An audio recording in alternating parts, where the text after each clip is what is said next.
போடுறவங்க இருப்பாங்க. அப்படி நடுநிலையாக ஓட்டு போடுறவங்க யாருன்னு நீங்கள் கேட்டிங்கன்னா கண்டிப்பாக ஏடிஎம்கேவும் பிடிக்காது, டிஎம்கேவும் பிடிக்காது. விஜய் அவர்களுக்கு புது மாற்றத்தை வேணும்னு நினச்சி ஓட்டு போடுறவங்களாம் இருந்திருப்பாங்க. ஆனால் இப்போ பல மீடியாக்கள் பண்ணுற வேலையினாலும் இப்பொழுது பார்த்திங்கன்னா கரூர் சம்பவத்துக்கு அப்புறம் அது கண்டிப்பாக பாதி அளவுக்கு ஃபாயில் ஆகிடுச்சுன்னே சொல்லலாம். இதுக்கப்புறம் விஜய் அவர்கள் எப்படிப்பட்ட ஆட்சி கொண்டு வர போகிறாருன்னு சொல்லிட்டு மக்கள் மத்தியில் சொல்கிறது மூலிமா இது கரெக்டான வழியில் போகும்.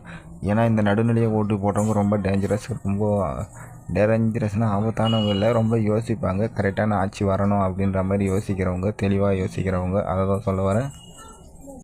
நம்மளில் சில பேர் பார்த்திங்கன்னா விஜய் அவர்களுக்கு என்ன தான் ஆனாலும் பரவாயில்ல, அவர் தான் வரணும் மைண்டில் ஒரு முறை ஃபிக்ஸ் ஆகிட்டோம்னா அவங்களுக்கு தான் கண்டிப்பாக ஓட்டு போடுவோம். ஏடிஎம்கேல சில பேர் அப்படி தான் இருப்பாங்க, டிஎம்கேல சில பேர் அப்படி தான் இருப்பாங்க. ஆனால் இந்த நடுநிலையாக இருக்கிறவங்கன்றது அவங்க கொள்கையை பார்த்து தான் போடுறவங்களா இருப்பாங்க. அதிகமாக யோசித்து கரெக்டான ஆள் வேணும் அப்படின்ற மாதிரி நினச்சி தான் போடுவாங்க. அதனால தான் சொல்கிறேன், அவங்களோட ஓட்டு பார்த்திங்கன்னா மிகவும் முக்கியமான ஓட்டாக இருக்கும். ஏன்னா ஒரு எலெக்ஷனையும் மாற்றக்கூடிய அளவுக்கு அவங்களுக்கு சக்தி இருக்குது. அது என்னடா அவங்கள மட்டும் தனியாக பிரித்து பேசுகிறேன் அப்படின்னா, பிரித்துலாம் பேசலைங்க. உண்மையாக தான் நீங்கள் வேணால் உங்களுக்கு தெரிஞ்சவங்ககிட்ட ஒரு 10 பேர்கிட்ட கேட்டு பாருங்கள். இல்லை 2 பேர் மட்டும் வேறு மாதிரியான ஒரு பதில் சொல்லுவாங்க, மற்றவங்களாம் கரெக்டாக சொல்லுவாங்க. ஏடிஎம்கே டிஎம்கே அப்படின்னு விஜய் அவர்கள் அப்படின்னு, நாம் தமிழர் கட்சின்னு அப்படின்னு சொல்லுவாங்க. ஆனால் ஒரு 2 பேர் மட்டும் அந்த மாதிரி சொல்ல மாட்டாங்க. நீங்கள் வேணால் ட்ரை பண்ணி பாருங்கள். அந்த 2 பேரால் ஆட்சி மாறுமான்னு கேட்டிங்கன்னா கண்டிப்பாக மாறத்துக்கு உண்டான வாய்ப்பு இருக்குது.